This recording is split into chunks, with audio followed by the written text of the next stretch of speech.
Good morning students, मैं साम्या ऋषि आपका स्वागत करती हूँ हमारे YouTube channel life changer near. Students, जैसे कि आप सभी जानते हैं, ये लेक्चर है हमारा CSIR UGC नेट के जनरल एप्टीट्यूड पर बेस्ड। स्टूडेंट्स, हमने अपने प्रीवियस 2 लेक्चर्स में बात की थी क्वेश्चंस की जो न्यूमेरिकल एबिलिटी पर बेस्ड थे।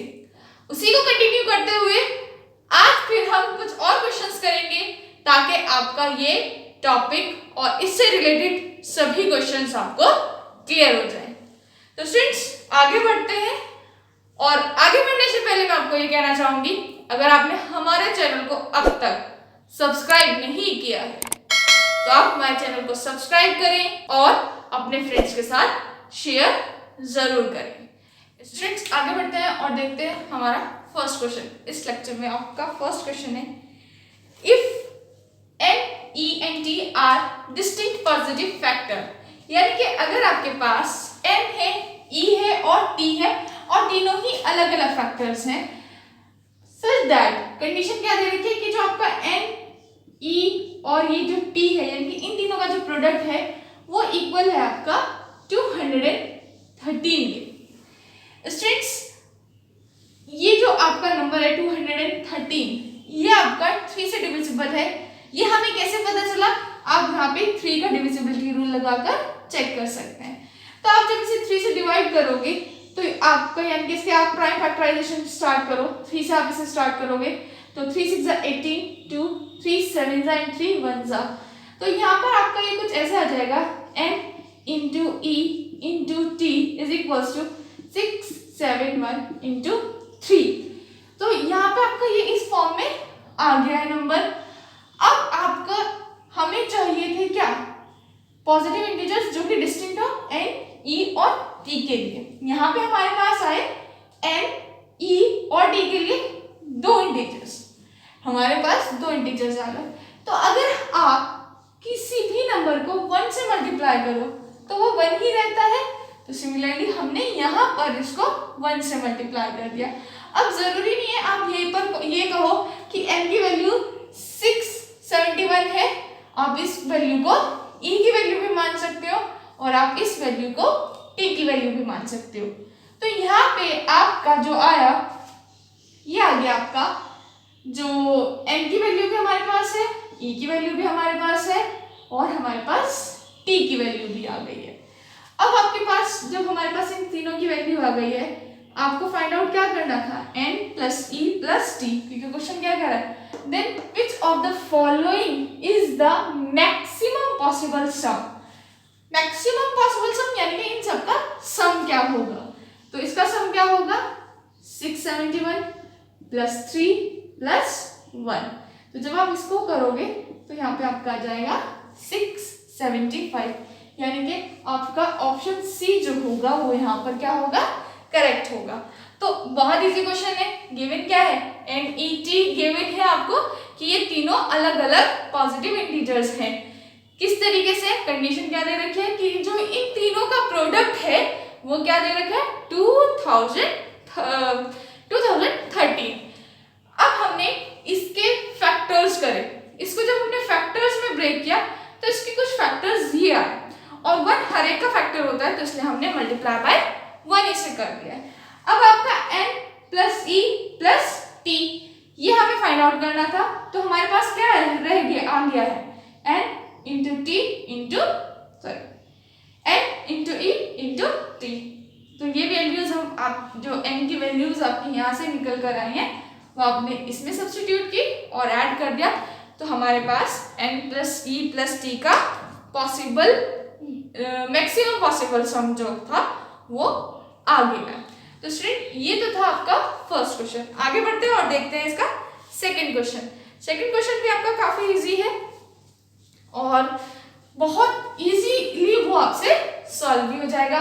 स्टूडेंट्स, मैंने आपको प्रीवियसली भी कहा था कि practice makes a man perfect, तो जितनी ज्यादा आप प्रैक्टिस करोगे उतना आपका बेनिफिट होगा। आगे बढ़ते हैं और देखते हैं हमारा सेकंड क्वेश्चन। सेकंड क्वेश्चन आपका गिवन है कि let M and N be 2 positive integers. M और N जो है वो आपके 2 पॉजिटिव इंटीजर्स हैं, जिसमें से M plus N plus Mn equal है 118 के। यानी यहाँ पे एक इक्वेशन दे दी है जिसको इक्वेट कर दिया है कि इक्वेशन ये आपका ये वैल्यूज इसके इक्वल हैं और आपसे फाइंड आउट करा दिया गया है कि m प्लस n की वैल्यू क्या रहेगी। इसको हम एक इजी वे में सॉल्व करने की कोशिश करते हैं और देखते हैं हमारा इसकी सॉल्यूशन क्या आएगी।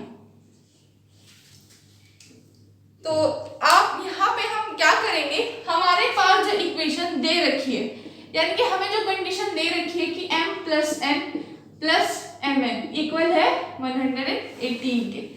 अब आपको इसको कुछ इस तरीके से लेकर चलना है, इसे ऐसे सॉल्व करना है कि यहाँ पे आपका m और n आ जाए, यानी कि किसी तरीके से आपको यहाँ पर m और m प्लस n बनाना है। यहाँ पे m प्लस n तो है बट उसके साथ क्या है mn भी है, तो उसके लिए हम क्या करेंगे वो देखते हैं। हम क्या करेंगे m plus n plus mn plus 1 कर देंगे। यहाँ पे हम क्या करेंगे प्लस 1। जब आप प्लस 1 यहाँ पे कर रहे हो तो आपको यहाँ पर भी प्लस 1 करना होगा। मैथ्स रूल मैंने आपको पहले ही बताया था, मैथ्स में क्या रूल है, मैथ्स के ये कहता है आप मेरे साथ कुछ भी कर लो, आप मुझे डिवाइड मेरे साथ मुझे मैथ्स कहता है अगर आपको कोई इक्वेशन दे रखी है, कोई कंडीशन दे रखी है, उसमें आप जो ऑपरेशंस हैं तो वो आप उनमें से कोई भी एक ऑपरेशन लगा सकते हो खुद से। लेकिन कंडीशन ये है कि अगर दो साइड होती हैं, इक्वेशन अगर है तो दो साइड होगी, कंडीशन कोई दे रखी है तो इक्वेशन की या किसी चीज की कंडीशन होगी तो लेफ्ट हैंड साइड और राइट हैंड साइड दोनों होगी। वो कहता है कि अगर कोई चीज आप लेफ्ट हैंड साइड में कर रहे हो तो वो राइट हैंड साइड में भी करो। अब स्टूडेंट्स इसको ऐसे समझ लीजिए कि घर में दो ब्रदर एंड सिस्टर हैं और दोनों में से अगर फादर किसी एक को गिफ्ट लाकर दे देते हैं तो दूसरा नाराज हो जाएगा। तो अगर आप इसे यहाँ पे गिफ्ट दे दोगे तो ये नाराज हो जाएगा। तो इसलिए अगर आप जो चीज यहाँ पे करोगे, अगर आप बड़े भाई अगर फादर बड़े बेटे का गिफ्ट ला रहे हैं यानी कि अपने बड़े सन के लिए गिफ्ट लेकर आ रहे हैं तो वो छोटे सन के लिए भी गिफ्ट लेकर आएंगे, या फिर डॉटर के लिए गिफ्ट लेकर आ रहे हैं तो सन के लिए भी जरूर लाना होगा, अदरवाइज क्या होगा दोनों नाराज हो जाएंगे, लड़ाई होगी। तो यहाँ पे भी यही हो जाएगा कि अगर आप लेफ्ट हैंड साइड में ऑपरेशन लगा दोगे, राइट हैंड साइड में नहीं लगाओगे ऑपरेशन, तो आपकी इक्वेशन नाराज हो जाएगी। मतलब ये हो गया कि आपकी जो इक्वेशन है वो सॉल्व नहीं हो पाएगी। तो यहाँ पे आपको दोनों साइड ही ऑपरेशंस लगाने होते हैं। ये मैं पहले भी कर चुकी हूँ उसके बारे में बात, और मैं यहाँ पे आपको एग्जाम्पल से एक्सप्लेन भी कर दिया। और इस एग्जाम्पल को आप कभी मत भूलना, हमेशा याद रखना। और इसी तरीके से मैं आपको क्वेश्चंस को सॉल्व कराऊंगी। कुछ ऐसे एग्जाम्पल्स हम लेकर आएंगे जो आपको मैथ्स फनी भी लगे और इंटरेस्टिंग भी लगे। तो अब हमें आ रहे यहाँ पर क्या करेंगे, m और n जो है उसे एक साथ लिख देंगे। जब आप m प्लस n लिखोगे अब आपके पास क्या बचेगा, n प्लस mn। यहाँ से आप n कॉमन ले लो, जब आप यहाँ से n कॉमन ले लोगे तो आपके पास यहाँ पर भी 1 प्लस m बचेगा और ये हो जाएगा 1 1 9। अब आपके पास यहाँ पर भी m प्लस 1 है, यहाँ पर भी m प्लस 1 हो गया। ये आपकी कम्यूटेटिव प्रॉपर्टी है एक, जो मैं आपको यहाँ पे क्लियर कर देती हूँ। कम्यूटेटिव प्रॉपर्टी क्या होती है, कम्यूटेटिव प्रॉपर्टी ये कहती है कि आपके पास दो नंबर्स हैं, इस इंटीजर में ये आपका सेटिस्फाई करती है। हम इंटीजर्स की ही बात कर लेते हैं कि अगर आपके पास दो इंटीजर्स हैं, दो इंटीजर्स में लाइक आपके पास एक इंटीजर है 2 और एक इंटीजर है आपके पास 3। इन दोनों इंटीजर्स को आप सम करो, 2 प्लस 3 करोगे क्या आएगा 5, बिल्कुल करेक्ट आंसर। और अगर आप 3 प्लस 2 करो तब आपके पास क्या आएगा अगेन 5।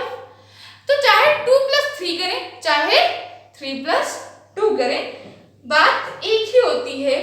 तो यहाँ पे इसी को कहते हैं कि ये क्या है आपकी commutative property. Commutative property means कि आप कैसे भी ऐड कर लो रिजल्ट आपका सेम ही आएगा। जब आप यहाँ से m प्लस 1 को कॉमन लेंगे तो यहाँ पे तो बचेगा आपका 1 और यहाँ पे बचेगा m इज इक्वल्स टू 119। अब स्टूडेंट्स क्या करते हैं यहाँ पे, अब हमें आगे क्या करना है, हमें यहाँ पर आपका आपका 119 को भी दो पार्ट में डिवाइड कर देना है। अब वो दो पार्ट कैसे बनेंगे, किस तरीके से होंगे, इसमें आपको थोड़ी सी टेबल्स की याद होनी चाहिए।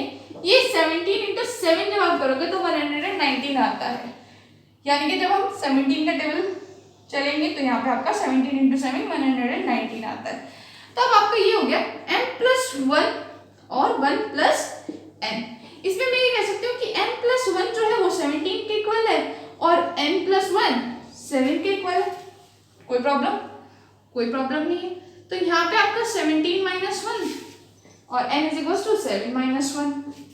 तो n की वैल्यू क्या निकल कर आए हमारे पास 16 और n की वैल्यू 6।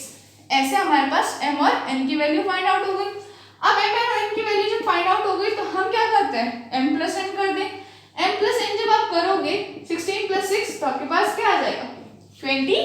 तो यहाँ पे आपका रिजल्ट क्या आ गया 22। वैल्यू क्या हो गई फाइंड आउट हो गई, यानी कि कौन सा ऑप्शन करेक्ट है, डी ऑप्शन करेक्ट है। तो इस तरीके से आंसर आपका सॉल्व हो जाता है। तो ये हमारा था क्वेश्चन नंबर 2। अब तक हमने किए रहे हैं इसमें 2 क्वेश्चन। अब आगे बढ़ते हैं और देखते हैं थर्ड क्वेश्चन। स्टूडेंट्स इंटरेस्ट आ रहा है? अगर वीडियो में इंटरेस्ट आ रहा है तो अब तो सब्सक्राइब कर दो। अब तो इंटरेस्ट आ रहा है ना, तो फास्ट बेल आइकन को दबाएं ताकि हर नोटिफिकेशन आपको मिले। अब आगे बढ़ते हैं और करते हैं क्वेश्चन नंबर 3 की बात।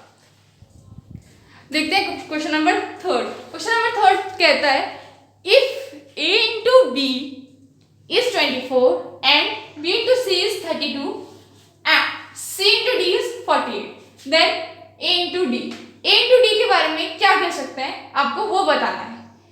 हमें फाइंड आउट करना है, हमें गिवन है a into b, b into c और c into d। Find out करना है आपको a into d, यानी कि हमारे पास न्यूमरेटर में a और d आना चाहिए। तो शायद हम कुछ कैलकुलेट कर सकते हैं इससे। अब कैसे हमारे पास आएगा, तो अब यहाँ पे a into b के साथ अगर मैं यहाँ पे into c into d ले लूं, a into b और c into d ले लिया, तो यहाँ पे आपका क्या हो जाएगा 24 into 48। अब आपके पास b into c भी है, उसका क्या रोल होगा, उससे डिवाइड कर दो इसको। b into c डिवाइड ही क्यों कर रहे हैं अभी बताती हूँ आपको। अगर आप देखो तो ये b into c हो रहा है और ये भी b into c है, तो इसको और इसको कट कर सकते हैं, कर सकते हैं। ऊपर हमारे पास क्या बचेगा a into b और इधर हमारे पास क्या आ रहा है 24 into 48 अपॉन 32। तो यहाँ पे अगर आप देखो तो यहाँ पे आपका क्या हो जाएगा, इसे आप सॉल्व करोगे आपका पता चल जाएगा कि इन क्वेश्चन में से कौन सा परफेक्ट है। तो ये तो थे हमारे कुछ क्वेश्चंस। नेक्स्ट लेक्चर में भी हम आपको कुछ क्वेश्चन सॉल्व करेंगे। जब तक के लिए thank you and have a nice day.